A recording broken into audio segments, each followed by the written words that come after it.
Si alguno, como pasaba por el plan parcial, estuviese en esas contadas excepciones que por cuestiones de salud no pudiera presentarse en la facultad, que nos envíe el certificado médico y lo evaluaremos. En el primer parcial hubo un caso de un alumno, con lo cual, si se repite o si otro está en las excepciones que les publicamos en su momento, que bueno, son muy pocas, que nos tiene que avisar así le podemos tomar por Zoom. Bueno, vamos a arrancar con la última clase. Dejamos para el final, si tienen cualquier duda, cualquier consulta que nos quieren hacer, yo dejo un ratito al final. Hoy vamos a ver un tema que suele ser complejo, porque quizá toda la materia es la parte más jurídica, porque vamos a hablar puntualmente de acciones. Como en la primera parte vimos algunas de las acciones de cobro de los títulos de crédito, acá vamos a hablar de otras acciones. Ustedes saben que cuando hablamos de acciones estamos hablando de juicios, por distintas vías, pero juicios, en los que se trata de traer bienes o traer fondos para incrementar el patrimonio de la quiebra. Entonces vamos a hablar de lo que se suele llamar acciones de recomposición de la quiebra. ¿Por qué recomposición? Porque un poco la filosofía es recomponer el patrimonio de quien quebró. Traer bienes que por un principio de justicia creemos que tienen que estar dentro de la quiebra y no afuera. Ya sea bienes que estuvieron y que por algún motivo el fallido se llevó antes de quebrar, como vamos a ver que en algunos casos implica ir sobre los bienes de personas que dañaron el patrimonio de la quiebra. Pero siempre el objetivo último que tiene el síndico es que la quiebra tenga más bienes, más fondos. ¿Para qué? Para poder pagarle mejor a los acreedores. ¿Sí? En la clase de hoy en realidad tenemos 4 partes, si se quiere. Por un lado, una introducción donde les voy a explicar un concepto algo complejo, no del otro mundo, pero algo complejo por lo menos para entender solos, que es el periodo de sospecha. Y después vamos a analizar cada una de las 3 distintas acciones que globalmente se llama modos de reconducción o acciones de recomposición, y que en realidad son 3 cosas totalmente distintas. O sea, englobadas bajo formas de recomponer el patrimonio, son 3 acciones totalmente distintas, que no tienen nada que ver unas con otras. Vamos a empezar con la parte genérica, que es este concepto de periodo de sospecha, que es el que nos va a ser útil para todas las acciones, porque vamos a ver que en todas las acciones se alude o se menciona de alguna manera el periodo de sospecha. Primero les quiero dar una definición, después les voy a compartir un cuadro que armamos, pero antes de compartir el cuadro quiero que se entienda qué es el periodo de sospecha. El periodo de sospecha es un periodo de tiempo, como se imaginarán, que es previo a la quiebra. ¿Por qué es previo a la quiebra? Porque lo que quiere decir es que los actos que se hicieron durante ese periodo los vamos a poner bajo la lupa, vamos a sospechar. Puede ser que esos actos los revisemos y puede ser que el juez termine diciendo que esos actos no son eficaces o que los vamos a atacar. En otras palabras, si alguien llegó a estado de cesación de pagos y quebró, el juez tiene derecho a presuponer que, bueno, a lo mejor en los últimos tiempos se desprendió de bienes, o por lo menos no a presuponer, pero mira un poco qué pasó ese último tiempo. Porque si no mirara, dejaríamos que el patrimonio que llegó a la quiebra es un poco un capricho del deudor. A lo mejor cuando el deudor viene viendo que le va a ir mal, dice, bueno, yo le dono todos mis bienes a mis hijos, así los acreedores no tienen nada que cobrar. E incluso no solo la mala fe, porque si yo lo digo así, uno piensa necesariamente en deudores de mala fe. A lo mejor el deudor no tuvo mala fe, pero en los últimos tiempos, producto de las urgencias, producto de que está desesperado por conseguir plata, y a lo mejor hizo actos que no son tan justos. Y el juez de la quiebra, ¿qué quiere? Y que el proceso sea lo más, digamos, prolijo posible. Todos van a perder. Bueno, que un poco lo que pierden se reparta entre todos. No que haya acreedores que salgan hechos, que cobren todo, y otros que pierdan todo. Sino, algún autor habla de socializar la pérdida. ¿Qué quiere decir socializar la pérdida? Bueno, está claro que vamos a perder. Perdamos un poquito cada uno. O un poco cada uno, o mucho cada uno. Pero todos parejos. No que de pronto alguno salga beneficiado y otro pierda todo. Acá Francia me dice de qué artículo hablo. El periodo de sospecha está del 116 en adelante. Está bien la ubicación de artículos. En realidad el 115 se habla de la cesación de pagos, después periodo de sospecha. A partir del 118 viene la ineficacia, que es la primera acción. A partir después del 160 la extensión de quiebra y a partir del 173 la acción de responsabilidad. Ese sería el mapa de los artículos que vamos a ver hoy. Pero esta introducción estoy en el 116. Entonces, ¿qué es el periodo de sospecha? Un tiempo, un periodo previo a la quiebra, que es el que vamos a poder mirar y todos los actos que hizo quien después quebró, que tenía derecho a hacerlo, porque vuelvo a decir, previo a la quiebra, era una persona que no había quebrado, que tenía derecho a realizar actos, a vender, a donar, a comprar, tenía derecho a todo. Pero como después quebró, todo esto va a quedar bajo revisión. ¿Se entiende? ¿Por qué destaco mucho este antes de la quiebra? Pues después a veces mecánicamente me dicen el periodo de sospecha y me lo ubican adentro de la quiebra. Estamos hablando de antes de la quiebra, de cuando el deudor no estaba en quiebra y tenía absoluta libertad para actuar. Lo posterior a la quiebra no me importa porque ya sabemos que es todo ineficaz porque estaba desapoderado. Y eso ya lo vimos. Acá yo voy a hablar de lo previo a la quiebra. ¿Sí? Entonces, ahora sí les voy a compartir pantalla con este cuadro. Díganme cuando lo ven. Ahí se ve, profe. Bueno, yo se los voy a ir explicando, se los voy a ir definiendo y después les voy a mostrar cada cuadro. Vamos a empezar por la regla general. Vamos a ver que después empieza a haber excepciones. El periodo de sospecha dura desde que comenzó la cesación de pagos hasta el día de la quiebra. Vuelvo a decir, estamos hablando de antes de la quiebra. Fíjense, yo acá les muestro que acá el periodo de sospecha termina el día de la quiebra. Acá dice decreto de quiebra 1 del 11 de 2020. Ahí terminó. Entonces, ¿cuándo comienza? Cuando comenzó la cesación de pagos. Que se acuerdan que en el informe del artículo 39, en el informe general, el síndico decía cuándo entendía él que comenzó la cesación de pagos, y luego el juez, siguiendo el consejo del síndico o no, fijaba esa fecha. Entonces, ¿cuándo comienza? Cuando comenzó la cesación de pagos. Pero, dice la ley, no puede durar más de 2 años. Entonces, ¿qué son los 2 años? Un límite máximo. Pero no me digan ustedes el día del examen, el periodo de sospecha son 2 años antes de la quiebra, porque es incorrecto. ¿Sí? ¿Por qué? Porque a veces puede ser más corto.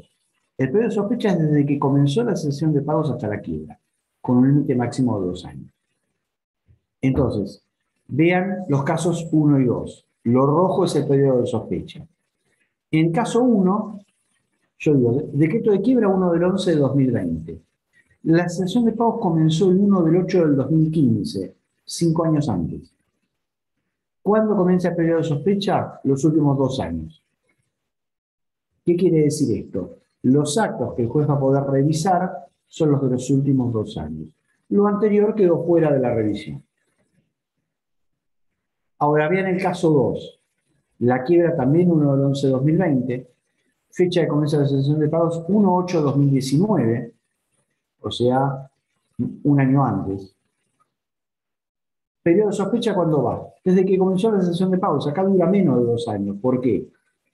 Porque el límite siempre es cuando comenzó la sesión de pagos. ¿Sí? Bueno, yo la veo solo a Candela, que Candela me doy cuenta que no entiende. Si alguien no lo entiende, me frena. Algunos demás que yo no tengo en pantalla. Esta es entonces regla general. Es desde que comenzó la cesación de pago hasta la quiebra. La cesación de pago siempre es anterior a la quiebra, porque si no hubiera cesación de pago no podría haber quiebra. Por lo cual siempre es anterior. ¿Cuán anterior? Y bueno, he visto casos de 20 años y casos de 6 meses. Entonces, desde que comenzó la cesación de pago. No más de 2 años. Pero tiene otra regla más en la ley. Primero les voy a explicar por qué. Es común, cuando una persona está por quebrar, cuando está en cesación de pagos, consulta a un abogado y los abogados, ¿qué le vamos a decir? Bueno, pero mirá que lo que hiciste en los últimos 2 años, por lo menos, está sujeto a revisión. Y es común que quien quiebra quiere que no le revisen los actos, porque sabe que a lo mejor algo que hizo podría no pasar el control.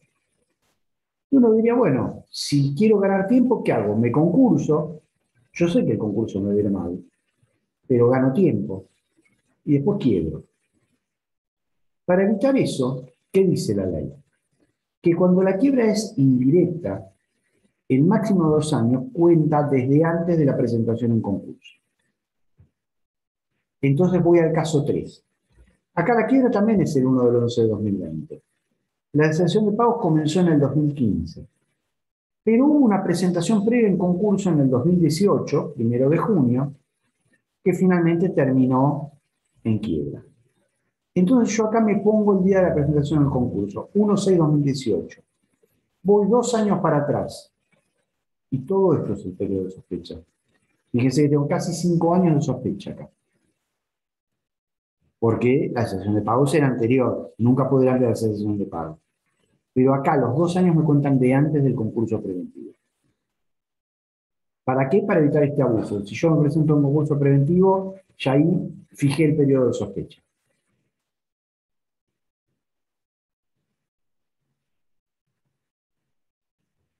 ¿Se entendió? ¿O a alguien le quedan dudas?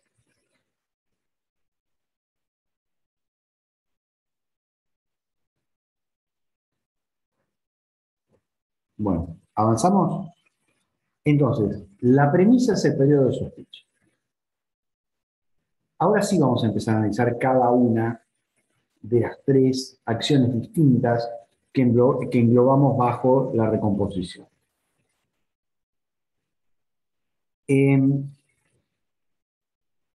Primera, acción de ineficacia, también llamada revocatoria concursal.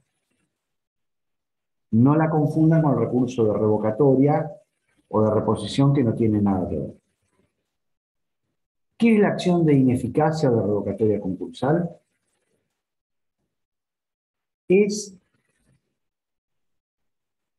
una acción, o a veces no llega a ser una acción, que permite que algún acto sea considerado inoponible al concurso o a la quiebra o ineficaz. ¿Qué quiere decir que un acto sea ineficaz? Creo que en algún momento se los dije. ¿Alguien se acuerda? ¿O se le ocurre que puede querer decir que un acto sea ineficaz?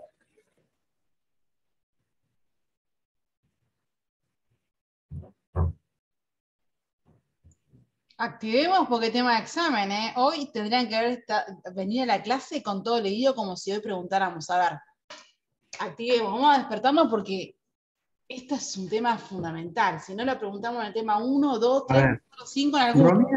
Creo que tengo algo de eso. Me pone en el chat que no tienen validez.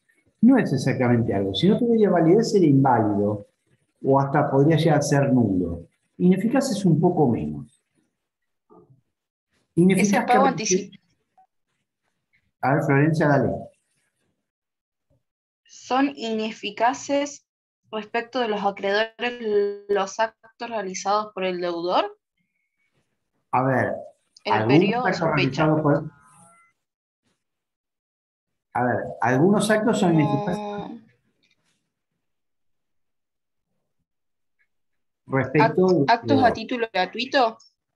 A ver, esos son algunos ejemplos. Ahora vamos a ver cuáles son ineficaces. Pero la primera pregunta es, ¿qué quiere decir que son ineficaces?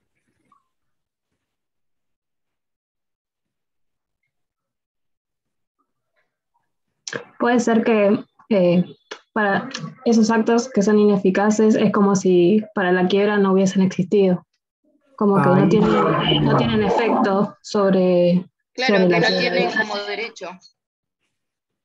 a ver, no tienen efectos, no surten efectos, por eso ineficaz.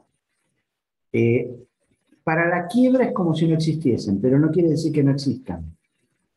Y ahí está la diferencia con la nulidad. Un acto ineficaz quiere decir que para la quiebra no existe, no es acto. Pero si se superara la situación de quiebra, por algunos de los motivos que vimos en la clase pasada, el acto recupera eficacia y validez. Yo pongo un ejemplo. Acá ya anticipó Florencia, y es así, los actos de activo gratuitos son ineficaces. Entonces, si la persona que quebró le había donado una casa a un hijo durante el periodo de sospecha, esa donación es ineficaz para la quiebra. ¿Qué quiere decir? Para la quiebra, para el síndico, para los acreedores, la casa sigue siendo del fallido. El síndico la va a subastar. Pero si por algún motivo la quiebra concluye, por ejemplo, avenimiento, cualquiera de las causales que vimos en la clase pasada, el acto es válido. O sea, el padre no le puede decir al hijo, bueno, como era ineficaz, devolverme la casa. No, es ineficaz para la quiebra. ¿Lo puede repetir, profe? Vamos a suponer que un hombre le dona a su hijo una casa. A los 2 meses quiebra. Como el acto fue hecho durante el periodo de sospecha, el juez lo declara ineficaz. ¿Qué quiere decir? Que para la quiebra ese acto no existió. Para la quiebra esa casa no es del hijo, sino que sigue siendo del padre. El síndico la va a liquidar, la va a vender y con ese dinero va a pagar a los acreedores.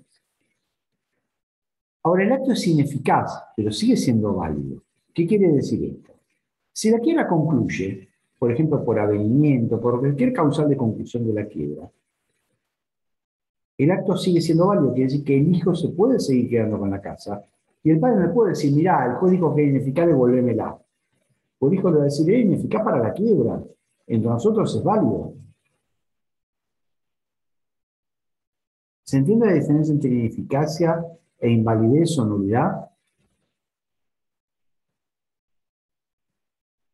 ¿Sí? Si el acto fuese nulo o inválido, una vez que el juez lo declaró inválido, no vale para nadie. En cambio, cuando es ineficaz, el acto es válido, pero no surte efectos ante alguien, en este caso ante la quiebra.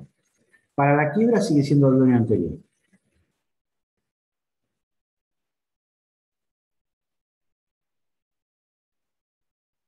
¿Sí?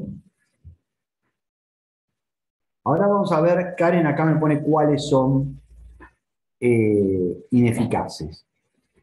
Hay uno de los que me pone Karen, que yo le voy a dejar porque no lo voy a tocar ahora. Ella me puso los actos realizados durante la quiebra. Los actos realizados durante la quiebra efectivamente son ineficaces. ¿Pero por qué? Porque el deudor estaba desapoderado. No por lo que estamos viendo en la clase de hoy. Por algo que ya vimos. ¿Se acuerdan que vimos que un efecto de la quiebra era el desapoderamiento? El deudor entonces no tiene la aptitud para disponer de los bienes. Si lo hace, el acto es ineficaz. Pero no por lo que estamos viendo hoy. Hoy estamos refiriendo a actos del deudor previos a la quiebra, no durante la quiebra. La ley establece, y vuelvo a decir, respecto de actos previos a la quiebra, dos supuestos distintos de ineficacia. Artículos 118 y 119. El 118, que es la llamada ineficacia de pleno derecho. ¿Qué quiere decir ineficacia de pleno derecho? O cuando algo es de pleno derecho quiere decir que no hace falta un juicio previo. Que el juez simplemente si lo detecta lo declara. ¿Sí? Algo de pleno derecho es algo automático. Con solo verificarse se declara ineficaz.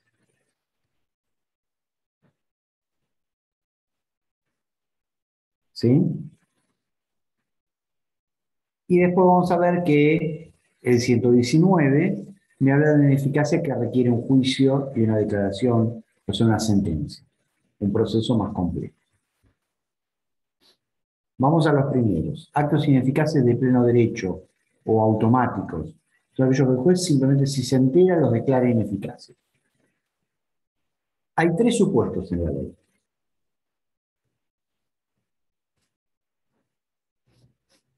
Primero, actos a título gratuito, que era lo que recién me decían, realizados durante el periodo de sospecha.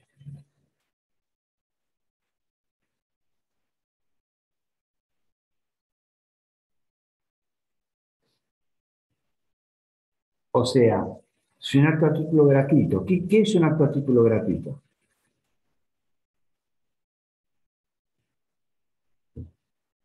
¿Qué les parece? Una donación, por ejemplo, es un ejemplo.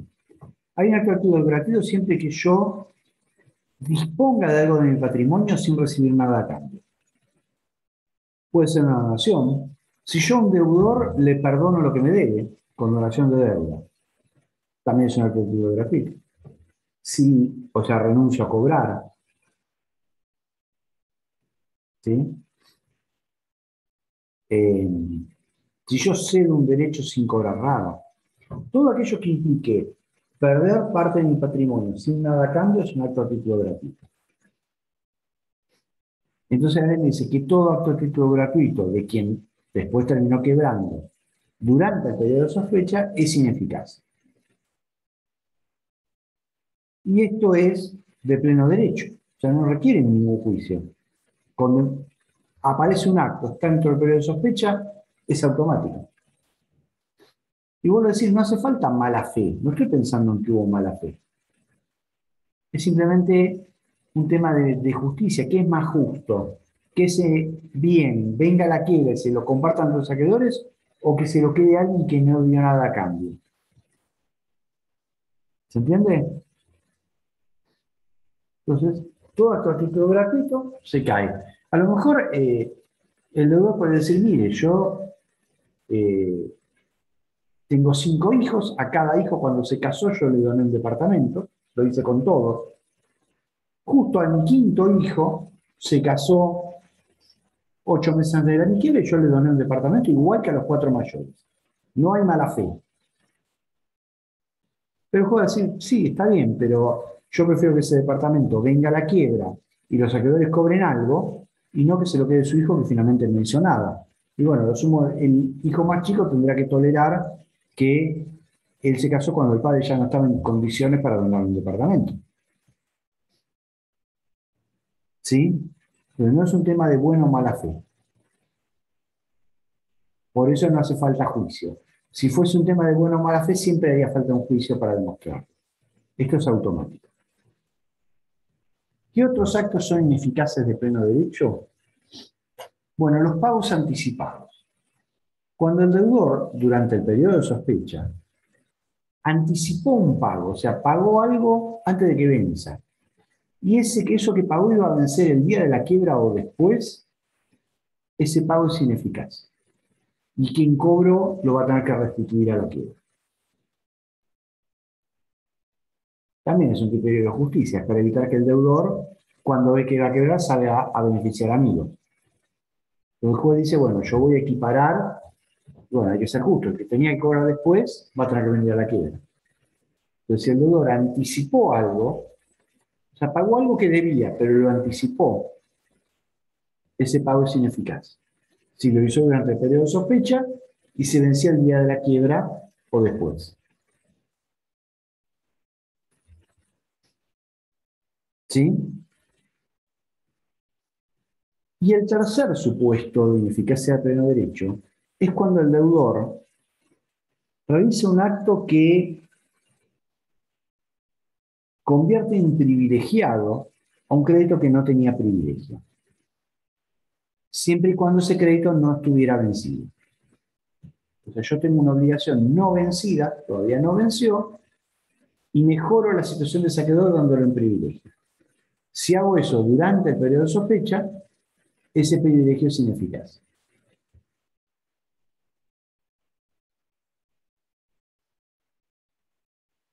¿Sí? Hay un caso, es muy habitual algo. ¿Saben qué es la autorización para girar en descubierto, no?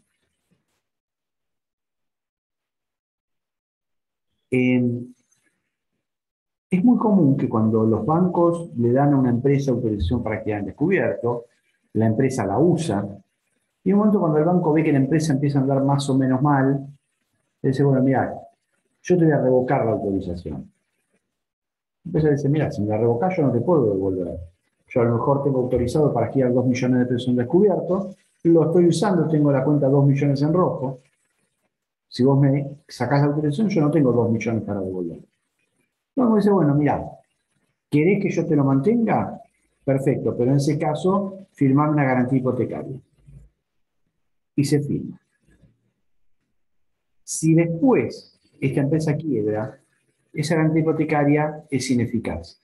¿Por qué? Porque implicó darle al banco un privilegio que el banco no tenía por una obligación no vencida. Siempre y cuando el acto esté dentro del periodo de sospecha.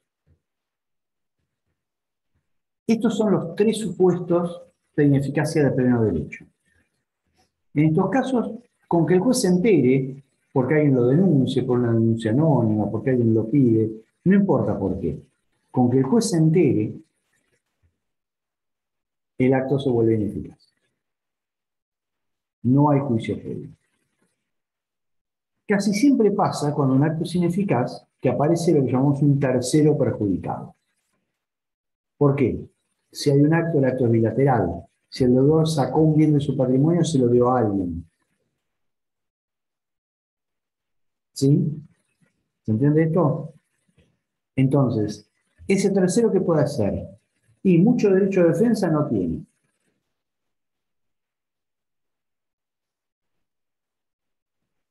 A lo sumo puede apelar la decisión. Supongamos, sin embargo, no hay mucho. El hijo al que le donó un inmueble el padre puede apelar. Pero no hay muchas razones para apelar, por eso es difícil. Salvo que en realidad el cuestionamiento venga, no, mire que la donación es previa al periodo de sospecha, por ejemplo. Algún error del juez. Pero no hay mucha defensa porque en realidad son circunstancias muy objetivas.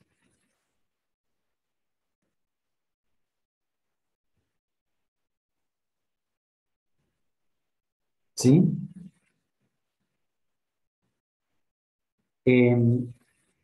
Entonces, esto es el 118. Ahora vamos al otro que es un poco más complejo. El 119 me habla de la ineficacia y el título de los libros es Por conocimiento del estado de cesación de pago. Acá ya la ley no me enumera supuestos, sino que me da una regla general.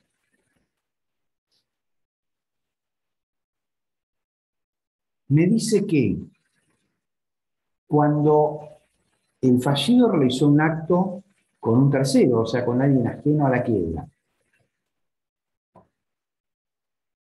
durante el periodo de sospecha, y se puede demostrar que este tercero, o sea, esta otra persona, sabía que el fallido estaba en cesación de pagos, ese acto en principio es ineficaz. Tiene que ser una prueba compleja, porque yo cómo demuestro que alguien conocía mi estado de cesación de pagos. Luego en la jurisprudencia hay casos. Por ejemplo, si algún juez ha dicho que el banco no puede desconocer el estado de cesación de pagos. Puede ser un profesional de los negocios financieros y si trata con alguien y le da crédito, obviamente sabe que está en cesación de pagos. Alguien que me demandó, me ganó el juicio, y yo no le pago, no le pago la sentencia, y en principio sabe que estoy en cesación de pagos.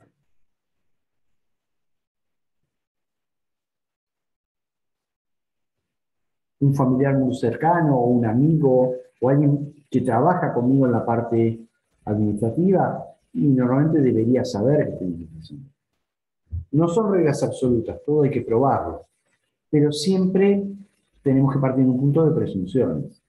¿Por qué? ¿Yo cómo hago para probar lo que alguien sabe?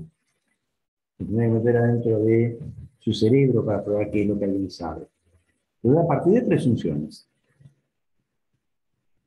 Todos los fallos que aplican este artículo, bueno, parten de presunciones.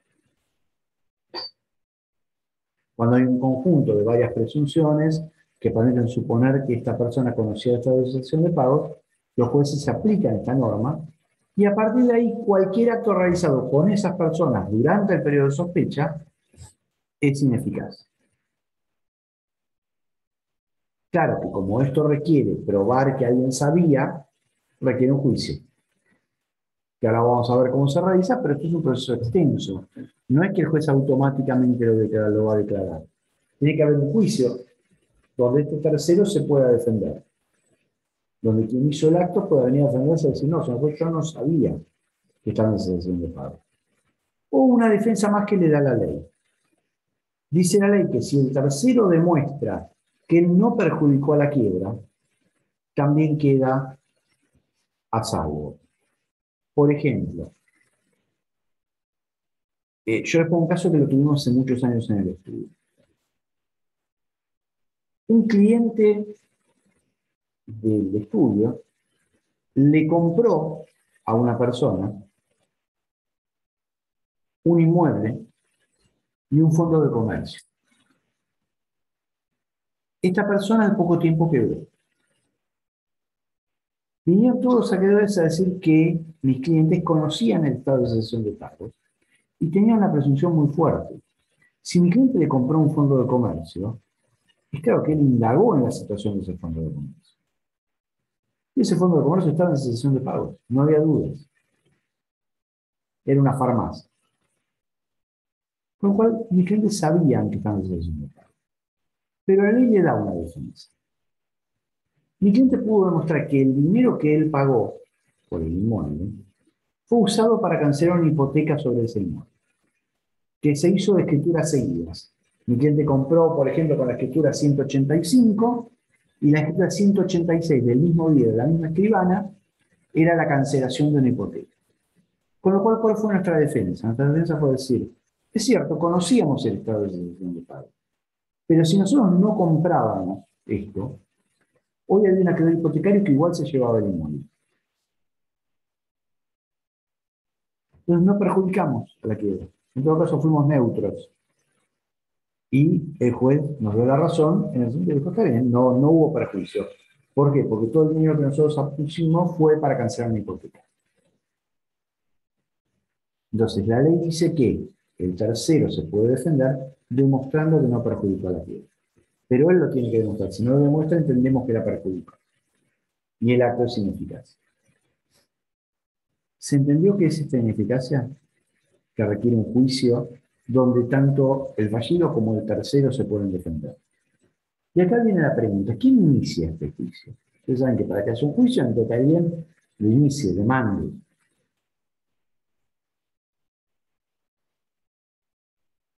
¿Sí?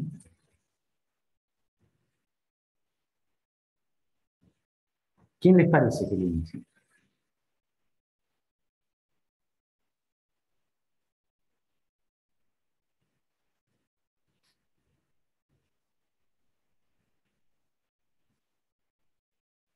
¿Quién se anima a jugarse? ¿Quién lo puede iniciar? ¿El síndico, profe? La lógica es el síndico. No es la única posibilidad, pero es la más lógica. Pero que hay un problema que detectó la ley. El síndico, en general, tiene intención de iniciar este juicio. ¿Por qué? Porque él dice, si me sale bien, traigo más bienes a la quiebra, también voy a cobrar yo más honorarios. Si me sale mal, yo no tengo problema, va a haber que pagar costas. Ustedes saben que cada vez que uno pierde el juicio hay que pagar costas, pero las paga la quiebra. Entonces, para evitar estos abusos, la ley dijo que el síndico, siempre y cuando tenga la conformidad de la mayoría de los acreedores quirografarios. O sea, los que si pierden tienen que soportar los costos, le tienen que prestar conformidad.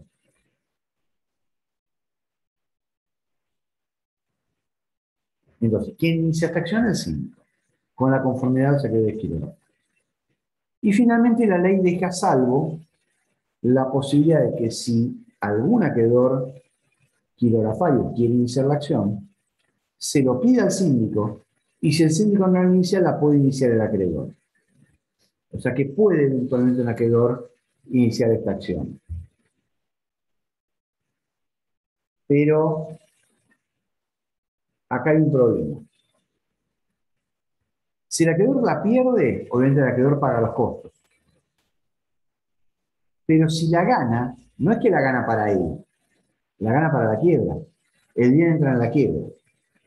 La ley lo único que le autoriza es un privilegio sobre una parte de eso que él consiguió traer a la quiebra. Pero sobre una parte. O sea, él lo que hace es para beneficiar a los demás. Por eso no hay muchas acciones por acreedores. En general es siempre el síndico el que lo inicia.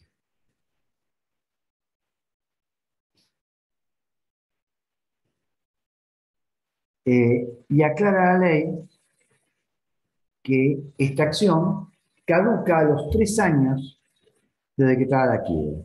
¿Qué quiere decir? Cuando pasaron 3 años de la quiebra, ya nadie puede iniciar este tipo de acción.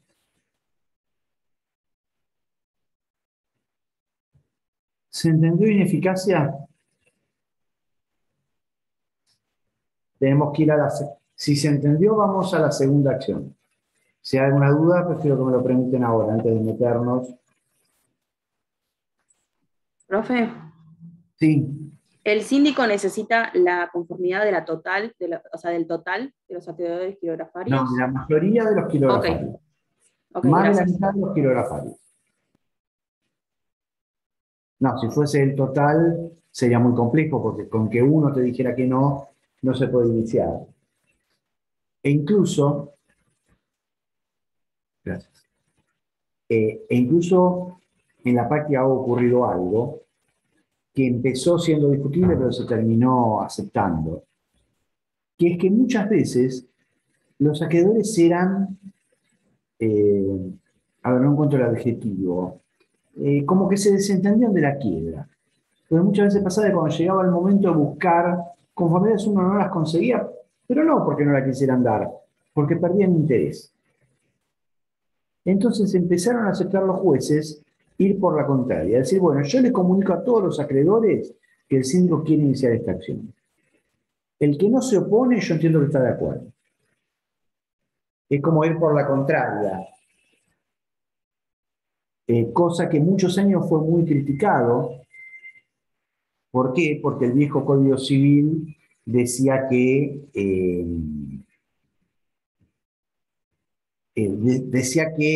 no, el silencio no podía generar derechos.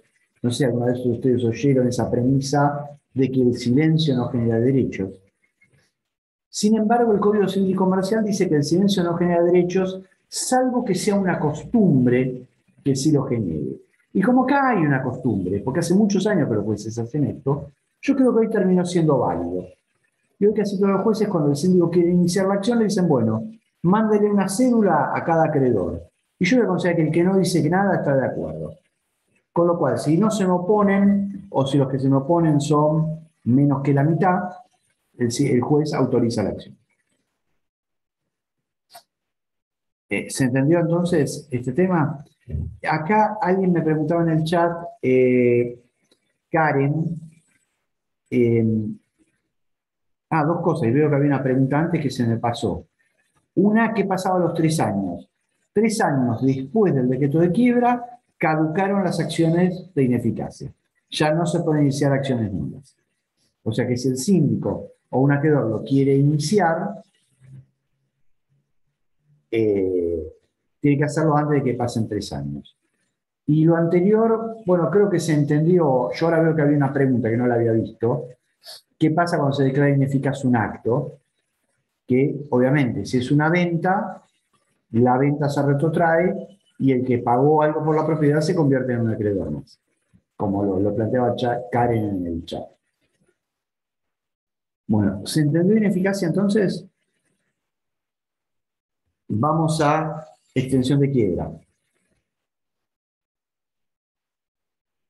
A ver, es un instituto que lo primero que quiero es que se entienda y me sepan explicar qué quiere decir. Muchas veces lo preguntamos en los exámenes y a veces no me saben explicar qué quiere decir extender la quiebra.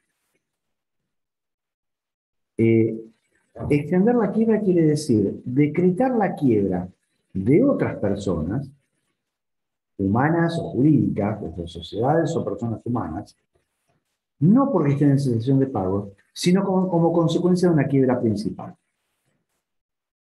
O sea, extender la quiebra quiere decir que a consecuencia de que quebró alguien, el juez va a decretar otras quiebras. ¿Sí? Sin mirar si ese otro está o no en cesación de pagos. No nos interesa. Se suele hablar en los libros de quiebra principal y quiebra derivada o quiebra refleja.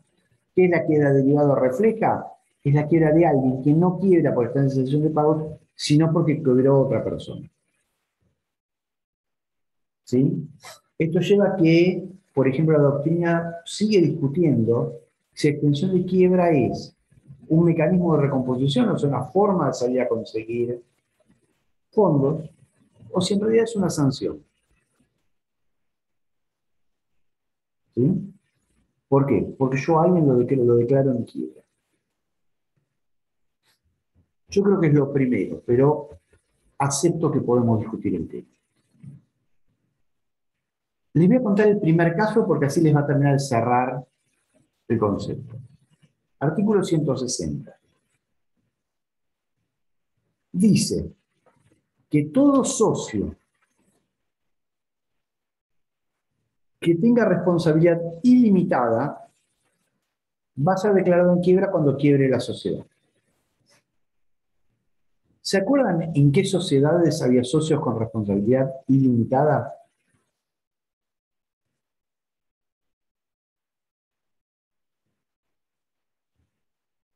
¿A quién se anima? Repaso de comercial 1.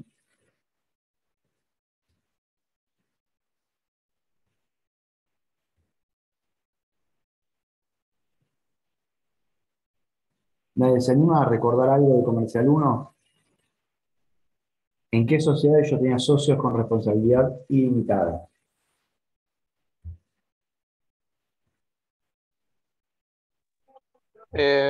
Profe, ¿serían sociedades anónimas o sociedades por acciones? No, a ver, en esas, ¿cómo era la responsabilidad de los socios? Las anónimas, Sí, por ejemplo. eh, estoy Limitada al tratando. Limitada. capital. Yo aporto 5.000 pesos, Ah, después a mí no me pidan más que los 5.000 pesos. Eso es una claro. norma. Cada socio acuerda aportar algo, una vez que cumplió, no me vengan a pedir plata. En la SRL más o menos lo mismo. Pero había otras sociedades donde podía ocurrir que si no alcanzaba yo tenía que seguir poniendo plata. Sociedad por acción. No, por acciones son las anónimas. Ah, está igual que anónimos. Listo. No, son las anónimas. Son las Las anónimas anónimas. son sociedades por acciones. Sociedades colectivas, comandita simple, capital e industria. En una porción la comandita por acciones. Sociedades de hecho, irregulares. En todas estas, el socio responde en forma ilimitada. ¿Qué quiere decir esto? Que si la sociedad va mal, el socio va a tener que seguir poniendo dinero para pagar las deudas. Que, a ver, es la regla. Es parecido a los garantes o avalistas, pero al garante o avalista no se le extiende la quiebra. Al socio con responsabilidad ilimitada, sí. Entonces, si quiebra una sociedad de hecho, el juez automáticamente tiene que decretar la quiebra de los socios. No importa si está en cesación de pagos o no. Si quiebra una sociedad colectiva, el juez automáticamente tiene que decretar la quiebra de los socios. No importa si está en cesación de pagos o no. ¿Se entiende qué es la extensión de quiebra? Entonces, quebró la sociedad colectiva, los socios quiebran automáticamente.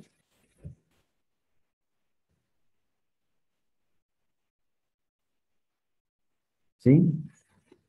Ahora, esta es una parte del artículo. Acá los voy a hacer repasar otra vez comercial. Entonces, ¿se acuerdan que por un lado yo tenía el régimen de responsabilidad de los socios en cada tipo social? Pero por otro lado, había ciertos casos donde cualquier tipo social, los socios podían tener responsabilidad.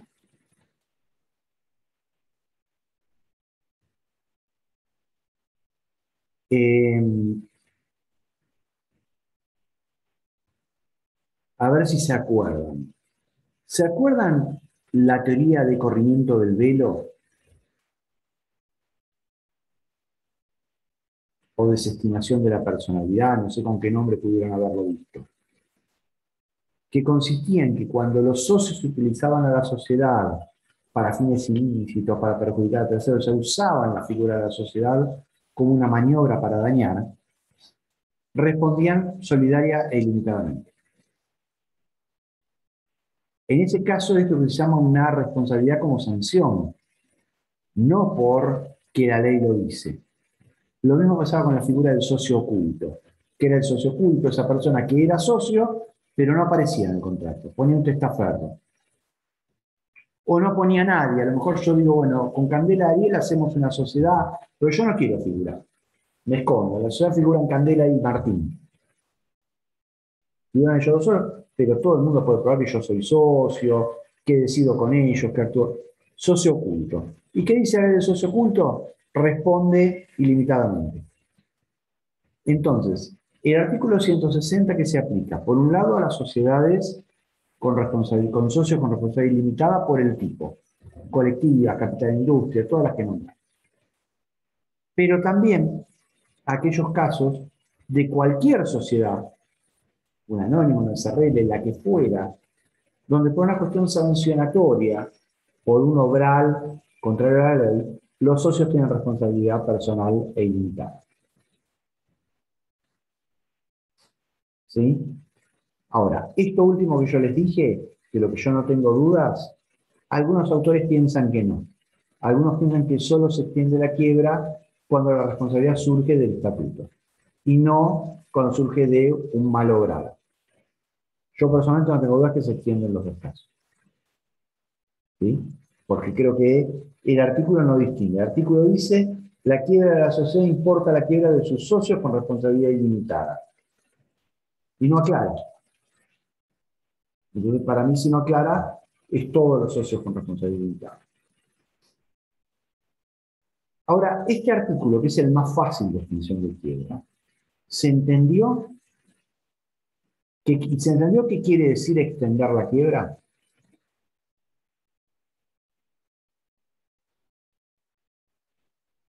Ahora, después el artículo 161 tiene otros supuestos de extensión.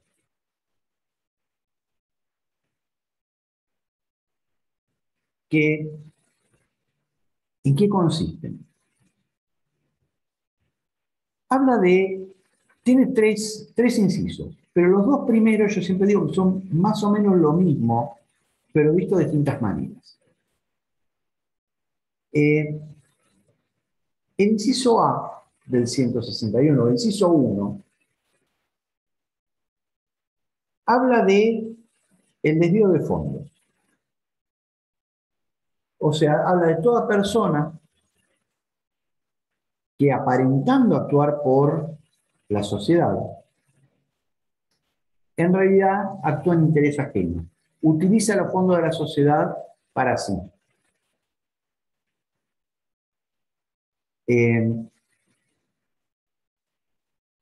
Yo siempre les pongo el mismo ejemplo. ¿Alguien de ustedes trabaja en una pyme, una pequeña empresa? Los dos que están en cámara me dicen que no. ¿Alguien de los que está sin cámara?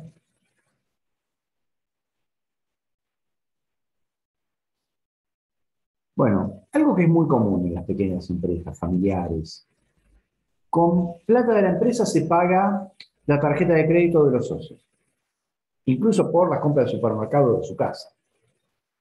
Las cuotas del colegio de los chicos, sean los hijos o los nietos a veces de los socios. Gastos personales. Claro, muchas veces no hay problema, esto funciona normalmente y es muy común en las pymes que pase esto. ¿Cuál es el problema? ¿Qué pasa si después la pyme quiebra? Esos socios desviaron fondos, o usaron fondos no para la sociedad, sino para ellos mismos. Y dice la ley que a estas personas se les extiende la quiebra.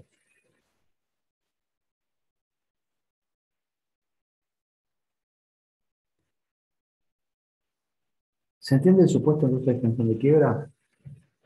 Yo ahora que lo expliqué se los leo. Se extiende la quiebra a toda persona que bajo la apariencia de actuar por la fallida ha efectuado los actos en interés personal y dispuesto los bienes como si fueran propios en favor de los acreedores. Por supuesto que estamos hablando de actos hechos antes de la quiebra, en el periodo de sospecha. ¿Está claro? Entonces, quien hizo esto, se le va a extender la quiebra, va a quebrar.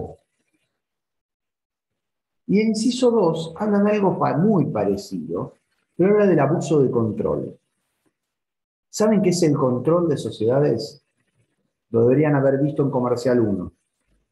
Cuando una sociedad tiene acciones suficientes para controlar, para dominar la voluntad de otra. Sociedades controlantes, artículo 33 de la Ley de Sociedades.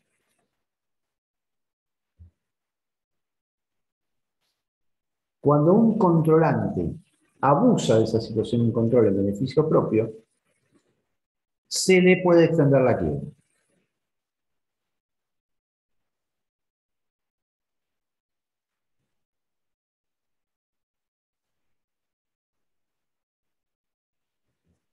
¿Se entendieron? Todos estos supuestos son llamados supuestos de quiebras con masas distintas. ¿Qué quiere decir? Se va a extender la quiebra a las sociedades o a las personas que yo mencioné antes, pero no quiere decir que se junten todas las quiebras. Van a tramitar tantas quiebras como personas se hayan extendido la quiebra. En el mismo juzgado y todas con el mismo síndico, pero todas quiebras separadas. Pero si en una quiebra sobra fondos, esos fondos van a la quiebra principal.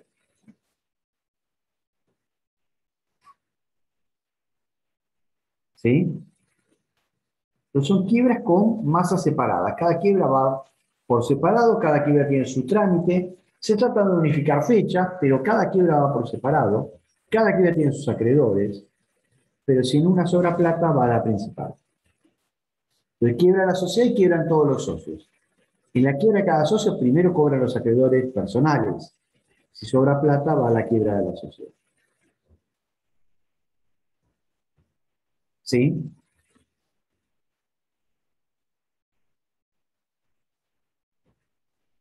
Y después hay un último supuesto, también el 161, que se refiere a la quiebra por confusión de activos y pasivos. ¿Cuál es el caso? Cuando el síndico llega, se encuentra que el patrimonio de quien quebró está absolutamente mezclado con otro patrimonio o con otros patrimonios. Se mezclaron los activos, llega y no sabe qué bienes son del que quebró y qué bienes son del otro. Lo mismo con las deudas.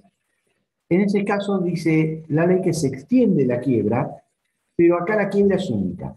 Justamente como el patrimonio no se puede separar, la quiebra va a tramitar como un único patrimonio, con todos los acreedores mezclados como si fuera una única persona. Ahora, todas estas extensiones de quiebra, salvo la extensión a los socios, pero todas las demás, requieren de un juicio, porque hay que demostrar ante el juez que se dan esas circunstancias. Con lo cual hay que hacer todo un juicio, llegar a una sentencia y que el juez declare la extensión de la quiebra.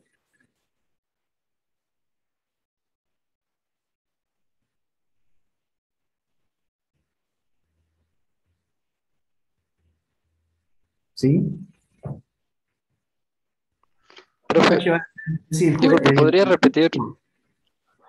Sí, todos estos procesos de extensión de quiebra, excepto la quiebra del socio, que es automática, todos los demás requieren un juicio. ¿Ese juicio quién lo va a llevar adelante? En principio el síndico, excepcionalmente un acreedor si el síndico no lo hace. Pero acá no hace falta conformidad de los acreedores porque la ley no lo pide.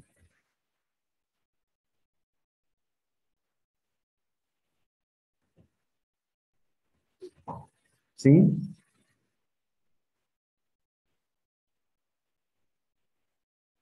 No entiendo la pregunta, Karen, que me haces en el chat. Si pasa algo parecido al caso de quiebra declarada por herederos, ¿cómo quiebra declarada por herederos?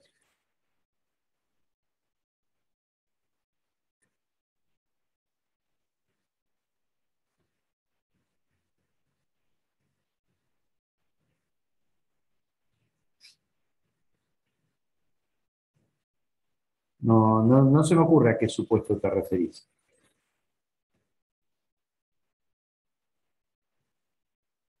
No, a ver.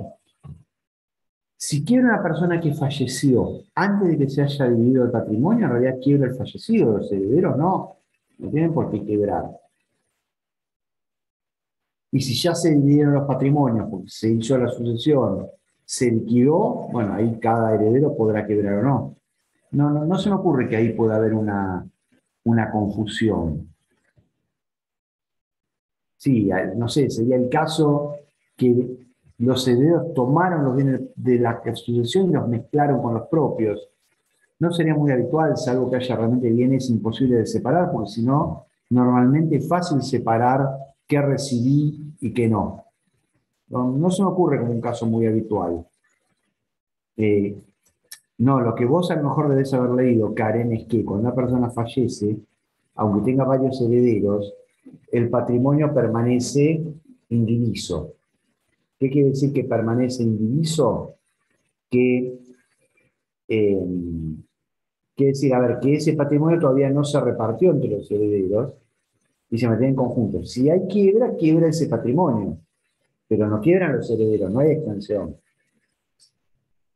Supongo que eso no creo, no se me ocurre en caso de extensión de quiebra mezclado a sucesiones. Bueno, ¿se entendió qué es la extensión de quiebra? Entonces, estos son los supuestos. Lo que me interesa que sepan bien es el procedimiento, qué es la extensión de quiebra, que me la sepan explicar. Muchas veces pasa que preguntamos a los exámenes qué es extensión de quiebra y no me saben explicar a qué se refiere. Bueno, si quedó entendido, vamos a la última parte de la clase de hoy, la tercera acción de recomposición, que es la llamada acción de responsabilidad. Artículo 173 en adelante, hasta el 176.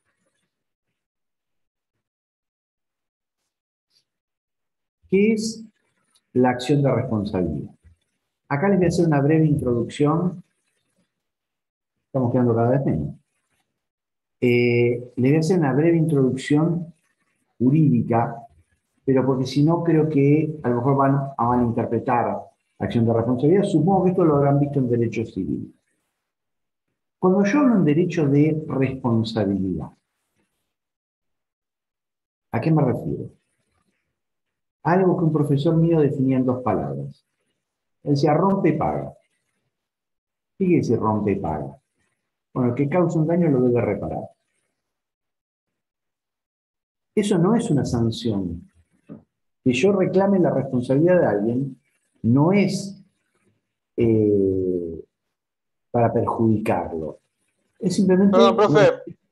Sí. Acción de responsabilidad, dijo. Sí.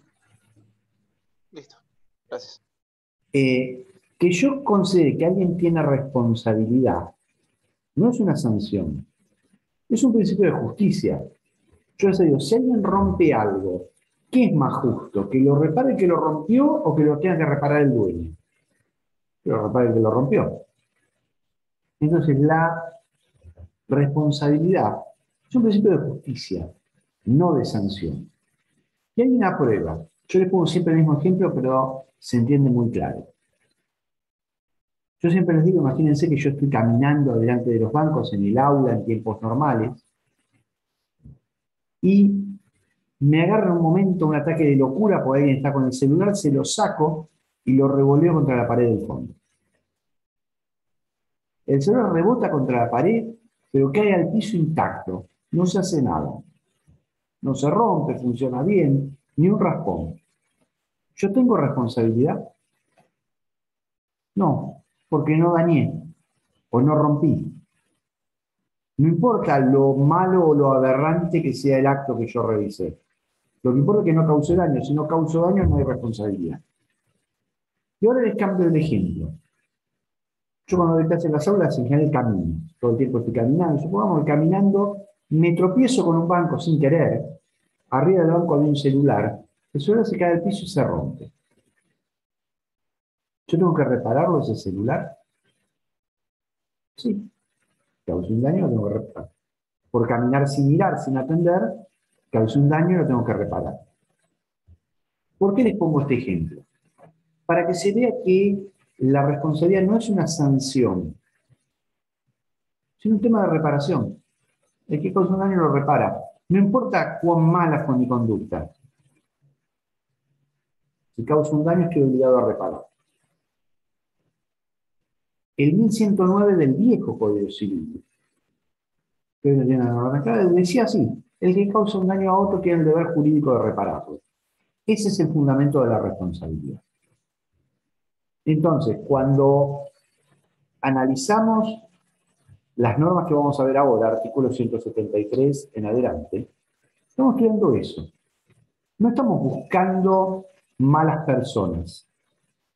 Pueden ser malas personas o no. Estamos buscando personas que causaron un daño. Y si causaron un daño, lo tienen que reparar. Cuando yo hablo de responsabilidad, entonces, en derecho, se habla de 4 elementos distintos. O sea, para que haya responsabilidad tiene que haber 4 elementos. Primero, el más importante de todos, ¿qué tiene que haber? Un daño. Un daño quiere decir un perjuicio económico. No en esta área, en otras áreas podríamos llegar a hablar a veces de daño moral, que no necesariamente es económico. Pero bueno, acá estamos hablando de daño económico. Además del daño, para que alguien tenga que reparar, tiene que haber lo que se llama un acto antijurídico. ¿Qué es eso? La ley dice, y el Código Civil Comercial sigue diciendo, que ninguna responsabilidad puede nacer del ejercicio regular de un derecho. O sea, cuando yo hago algo que la ley me permite hacer, de ahí no surgen responsabilidades. Después habrá alguna excepción en el derecho. Pero en principio, si yo hago lo que la ley dice que tengo que hacer, no tengo responsabilidad. Cuando no hago lo que la ley dice que tengo que hacer, ahí nace la responsabilidad. Pero ojo, que causar un daño es algo que no debo hacer, con lo cual en principio si dañé, yo diría que hay casi una presunción de antijuridicidad. Porque yo no debo dañar. Pero si yo dañé haciendo aquello a lo que tengo derecho, entonces no habría responsabilidad. A ver, pongo un ejemplo. Vamos a suponer que yo alquilo un local y pongo un kiosco. Y justo a 20 metros hay otro kiosco. Yo pongo el local, lo habilito, cumplo con todas las normas, me inscribo. ¿Voy a dañar al otro? Y seguro que sí, nos vamos a repartir los clientes. Seguro que voy a dañar. Pero como estoy haciendo un acto lícito, regular, no tengo por qué reparar ese daño. Porque competir es algo lícito. Entonces, para que haya responsabilidad además de daño, yo tengo que tener un obrar antijurídico. Pero ojo que el Código Civil y Comercial, el artículo 1717, dice que todo acto que cause un daño es en principio antijurídico, salvo que sea el ejercicio regular de un derecho. O sea, si yo ejerzo un derecho bien, bueno, ahí me exime.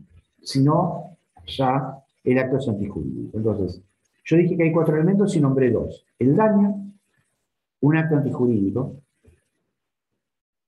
un nexo causal entre el acto y el daño. ¿Qué quiere decir? ¿Yo qué daño tengo que reparar? Aquel que se causó por mi acto, no otros. ¿Se entiende? Yo tengo que reparar los daños que tienen nexo de causalidad, o sea, que fueron causados por el acto que yo realicé, no otros daños.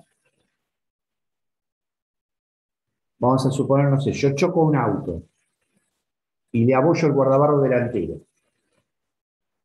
Tengo que reparar ese guardabarro delantero. Ahora, supongamos que ese auto tenía además, ya tenía chocado el guardabarro trasero. Bueno, yo eso no tengo que reparar, pues no lo causé yo. ¿Sí? Y en último, el cuarto elemento. Entonces, elementos dije acto antijurídico, daño nexo causal, o sea que el daño sea consecuencia del acto antijurídico. Y me falta un último elemento, que es el factor de atribución. O sea, cómo imputo ese acto antijurídico a una persona que es quien va a responder. Y en derecho hay dos factores de atribución: dolo y culpa. Hay dolo cuando quien actuó tuvo intención de causar el daño, o sea, a propósito, quiero dañar. Y hay culpa cuando no quiero dañar, pero obré con imprudencia. Cuando yo voy caminando entre los bancos, yo no quiero tirar el celular, pero no presto atención, no tomo cuidado. Eso es culpa. ¿Sí? ¿Se entiende? Culpa cuando obro sin cuidado, sin diligencia, sin conocimiento. Dolo cuando lo hago a propósito, quiero dañar. Y ojo que la ley dice que también hay dolo cuando yo actúo con desprecio por el interés ajeno. O sea, cuando no quiero dañar, pero digo, bueno, si daño, mala suerte. Por ejemplo, no sé, paso por la puerta de un colegio a 140 kilómetros por hora con el auto. Yo no quiero dañar a nadie, pero bueno, me estoy haciendo, digo, si alguno cruza sin cuidarse, lo siento mucho. Es lo que se llama dolo eventual. El desprecio del interés ajeno. No quiero dañar, pero desprecio lo que le pueda pasar a otro. Estos son los elementos de la responsabilidad. Ahora, ¿cómo traemos esto a lo que acá nos interesa, que es la acción de responsabilidad de la ley de concursos y quiebres? Lo primero que quiero que tengan en cuenta es que esta acción de responsabilidad no descarta otras. ¿Qué quiero decir? Ahora vamos a ver que la acción de responsabilidad del artículo 173 está muy acotada, o sea, tiene muchos límites. Ahora, esto no impide otra acción de responsabilidad por los principios que yo les acabo de contar, fundada en las normas del derecho común. Pero hay un problema. El Código Civil y Comercial me dice que la acción de responsabilidad prescribe a los 3 años. Pero normalmente pasa que estos actos dañosos ocurrieron mucho antes de la quiebra y cuando el síndico se entera ya están prescritos. Entonces, la ley de concursos y quiebras tiene una acción de responsabilidad que el plazo de prescripción comienza a contar desde la fecha de quiebra. Yo tengo 2 años desde la fecha de quiebra. Entonces, muchas veces pasa que las demás acciones prescribieron, pero estas todavía no.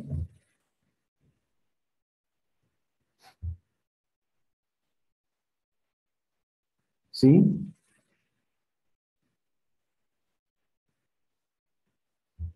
¿Me entendió? ¿Por qué digo que esta acción es tan limitada? Primero, porque empieza diciendo la ley quiénes pueden ser sujetos pasivos, o sea, a quién se puede demandar por esta acción. Y la ley enumera representantes, administradores, mandatarios o gestores de negocios.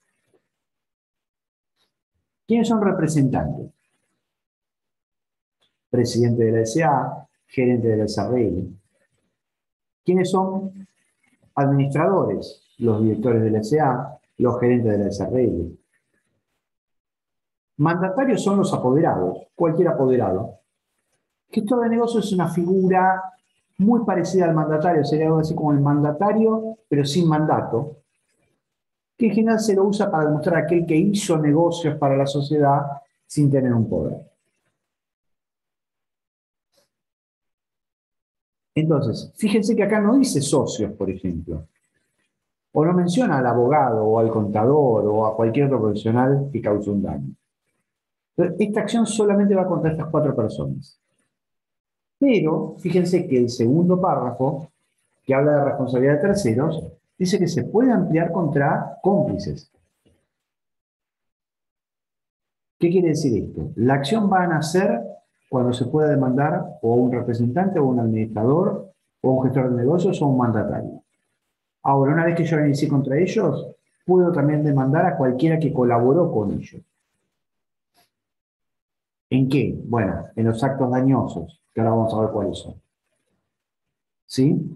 Entonces, representantes, administradores, mandatarios, gestores de negocios, que dolosamente, y acá tengo otro límite, tiene que haber dolo. Si hubo culpa, no. O sea que para poder iniciar esta acción, yo tengo que demostrar que esta persona intencionalmente quiso causar un daño, no que obró con imprudencia. Pero recuerden lo que les dije, desprecio al interés ajeno. Si yo demuestro que el administrador no quiso dañar, pero fue muy descuidado, no se ocupó de cuidar el interés de la sociedad, y a lo mejor sí lo puedo demandar. Por ejemplo, el administrador que no llevó libros, creo que despreció el interés de la sociedad. Y después la ley enumera cuáles son los actos antijurídicos que se pueden atacar por esta acción. El que produjo, facilitó, permitió o agravó el estado de insolvencia. O sea, si alguna de estas personas permitió que la sociedad caiga en cesación de pagos, o lo facilitó al no controlar, o la agravó, a lo mejor ya estaba en cesación de pagos, pero agravó la situación, o la produjo, el que directamente causó el daño. Entonces, si alguna de estas personas que yo enumeré acá, intencionalmente, con dolo o con desprecio por interés ajeno, realizó alguno de estos actos, tiene que reparar el daño causado. ¿Cuál es el daño causado? La insolvencia, o el agravamiento de la insolvencia. Entonces, acá otra vez el proceso, normalmente la inicia el síndico, puede hacerlo un acreedor si el síndico no lo hace, con la conformidad de los acreedores, porque acá se aplica que necesita la conformidad de los acreedores, y esto permite que, si se da alguno de estos supuestos, el síndico demande a los administradores, a las personas que causaron, agravaron o provocaron la insolvencia, y si gana el juicio, el juez los va a condenar a que indemnicen a la sociedad por el daño causado. Esa indemnización son fondos que permiten pagar mejor a los acreedores. ¿Se entendió esto?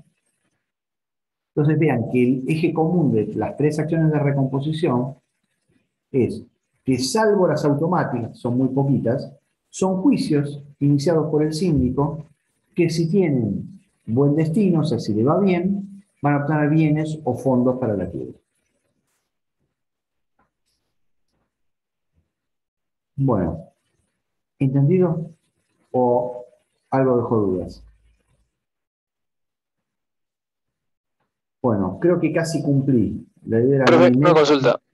Sí, En este caso, el tema de los acreedores, ¿también es por la mayoría o cómo? claro. El síndico A ver, no acá apoya. la ley se remite. Vos fíjate que el artículo 174, al final de todo, te dice: a los fines de la promoción de la acción, rige el régimen de autorización previo del artículo 119, tercer párrafo. O sea que la ley te dice: se aplica el mismo régimen que para la acción de ineficacia o de revocatoria. Mayoría de los acreedores quiroglafarios tienen que prestar conformidad. Los jueces casi siempre hacen lo que yo les conté. Bueno, cédula todos, el que no dice nada, considero que está de acuerdo.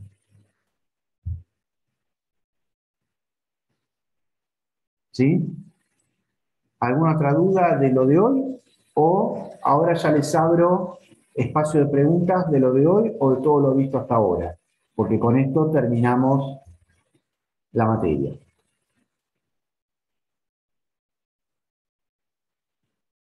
A ver quién tiene marcadas preguntas como les pedí el martes pasado.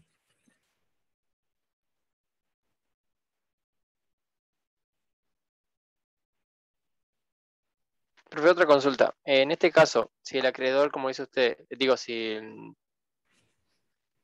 el síndico, como dice usted, gana el juicio, ¿qué obtenía? Una indemnización. Cuando vos estás hablando de acción por daños y perjuicios, si vos conseguís demostrar al juez que alguien causó un daño, lo tiene que reparar.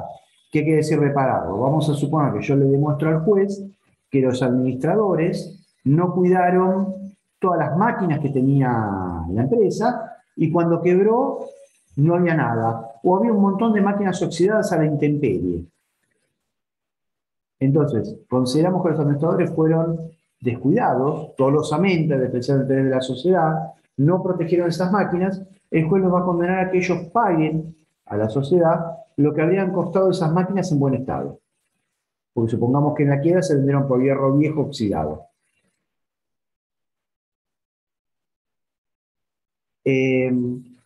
¿Sí? ¿Se entendió, Manuel? Sí, profe, gracias. A ver, igual te puse un ejemplo. Los ejemplos de daños podrían ser innumerables, pero demostraron cuánto dañó esa persona a la quiebra, el juez le ordena a resarcir. O sea, a darle a la quiebra aquello que la quiebra perdió por su accionar ilícito. Esos fondos me ayudan a pagarle mejor a los acreedores.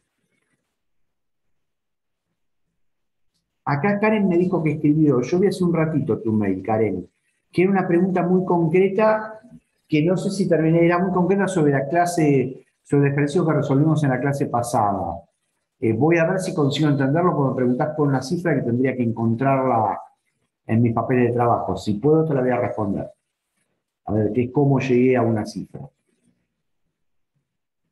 Te voy a dar a responder, pero tengo que tomar los papeles y ver si encuentro la cifra que vos mencionás para poder explicarte cómo llegué.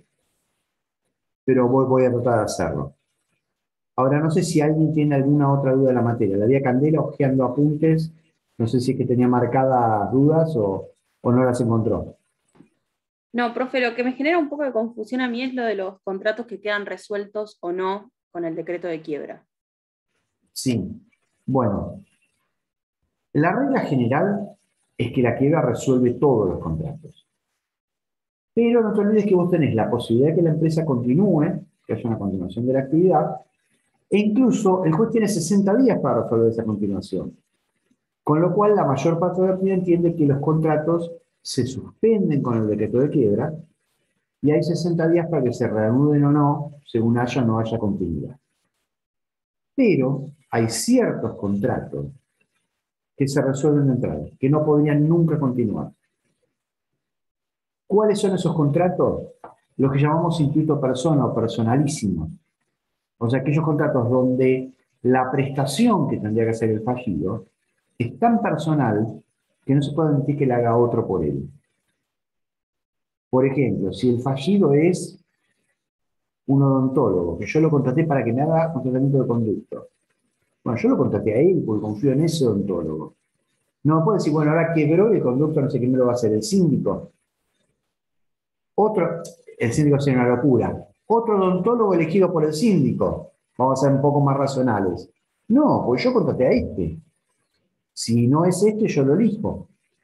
O el que quebró era el contador que yo decidí contratar para que me asesore en mis liquidaciones impositivas.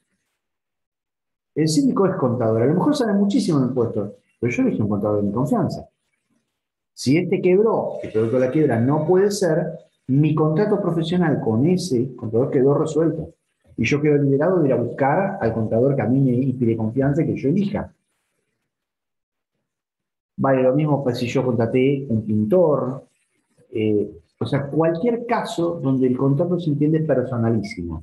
O sea, donde no se puede sustituir la figura de quien debe cumplir el contrato. Y la ley te agrega artículo, te quiero decir el número de artículos,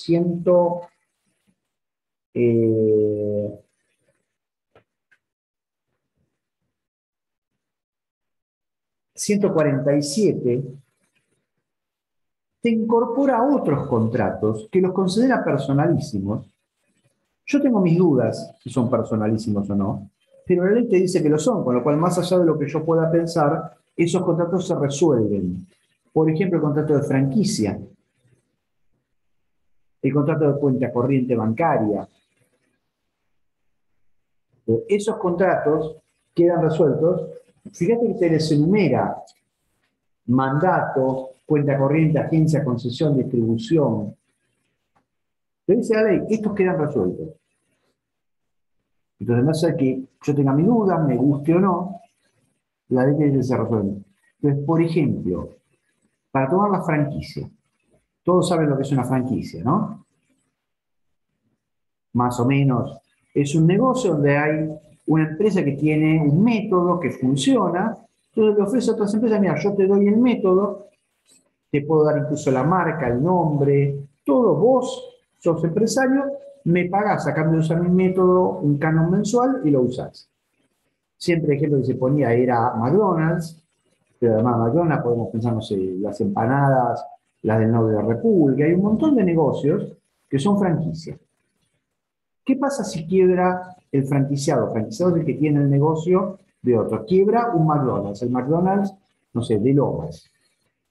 Es una empresa local que utiliza el nombre de una empresa americana, el método. Según la ley, se resuelve el contrato, con lo cual dejó de ser un McDonald's. Si eso dejó de ser un McDonald's, ¿qué vale la empresa? Nada. ¿Qué se va a incautar y subastar?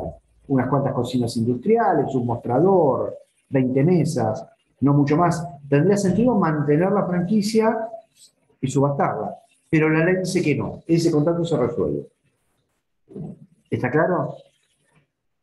Entonces, el 147 te dice los que se resuelven, te los enuncia. La regla general que te da es la de el contrato muy personal, pero en la práctica es bastante más que el contrato personal. Son ciertos contratos que la ley te dice que se resuelven. ¿Sí? Listo, profe, gracias. Sí. Los demás se suspenden hasta ver si hay continuidad. Si no hay continuidad, van a quedar resueltos todos. Pero si hay continuidad, los demás van a continuar. Después, en los demás artículos tienes algunas reglas, a partir del 148 tienes algunas reglas específicas. Y ahí te dice, bueno, en este contrato pasa esto. Y ahí tienes que ver las reglas específicas.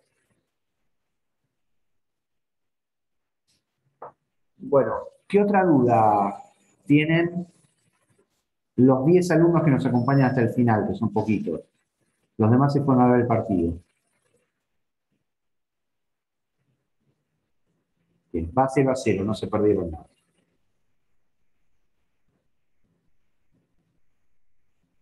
¿Ninguna duda más?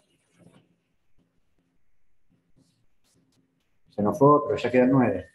Bueno, déjame recordar entonces, así queda grabado para los que no vinieron hoy a la clase, que Sí. se anoten en el formulario de inscripción para el examen, que la semana que viene el examen va a ser puntual, 19:30. Nosotros vamos a publicar en el Classroom el domingo o el lunes, ¿sí? La lista de todos los que se anotaron, y les vamos a publicar el aula donde deben dirigirse. Cuando terminen de rendir el examen, no estén deambulando por la facu, vayan a algún lugar abierto, ¿sí? Vengan con barbijo, con 2 viromes por las dudas, y no tienen que traer ninguna hoja, no tienen que traer nada, porque nosotros vamos a llevar el parcial impreso. La otra clase, ¿sí? Que supuestamente nos vamos a encontrar virtual, tengo entendido que vamos a leer las notas, ¿no? De leer las notas, devolver exámenes, si alguien quiere que haya dudas, explicar en qué se equivocaron. Exactamente, y además ahí les vamos a decirlo, porque hay gente que tiene que recuperar el primer parcial. Entonces vamos a volver a poner otro formulario para los que tengan que recuperar uno de los 2 parciales, ¿sí? No olviden llevar el DNI o la libreta universitaria. ¿Sí? Y bueno, como le digo, Griselda, estén bien atentos al Classroom porque toda comunicación va a ser por ahí. ¿Sí? O sea, por las dudas, entren, no se confíen, entren el martes a la mañana, porque yo creo que no, creo que van a ser lo más probable es que sean pocos, una sola aula, pero bueno, no lo sabemos. ¿Sí? Acá veo una pregunta de la materia, de Natalia en el chat. AISA se me ha quedado quirografario. A ver, en principio sí, pero te quiero corregir en algo. No hay acreedores quirografarios, hay créditos quirografarios. ¿Qué quiere decir? El crédito de AISA por prestación del servicio de agua corriente o de cloaca es quirografario. Pero si AISA, no sé, le presta plata a alguien y hace una hipoteca, puede ser privilegiado. Entonces siempre el privilegio vos no lo definís por el acreedor, sino por el crédito. Ahora, en AISA, donde suponemos que si alguien le debe a AISA es porque no pagó la boleta por servicio de agua corriente de cloacas, eso es quirografario. Acuérdense que para saber si alguien tiene privilegio hay que leer muy detenidamente el 241 y el 246. Si no encuentran ahí el crédito, entonces es quirografario. ¿Sí, Natalia?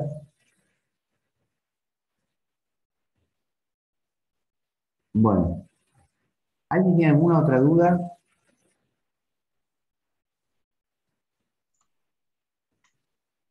Bueno, de acá más si tienen alguna duda por mail, no se olviden de escribirnos si mandan cualquier consulta, siempre a los dos, a Griselda y a mí en copia. Además yo voy a estar afuera el fin de semana, con lo cual el que me escriba solo a mí, lo más probable es que no le contesten todo el fin de semana. Con Griselda a lo mejor tienen alguna chance. Tienen chance, tienen chance. Pregúntame. Pero siempre a los dos y nosotros nos manejamos y alguno de los dos contesta. Bueno, en ese caso, si no hay más dudas, los liberamos, los dejamos ir a comer o a ver el segundo tiempo del partido. Bueno, Nos vemos el martes que viene en la facultad. nos vemos el martes. Éxitos. Chao. Gracias, Gracias. profe. Buenas noches. Buenas noches.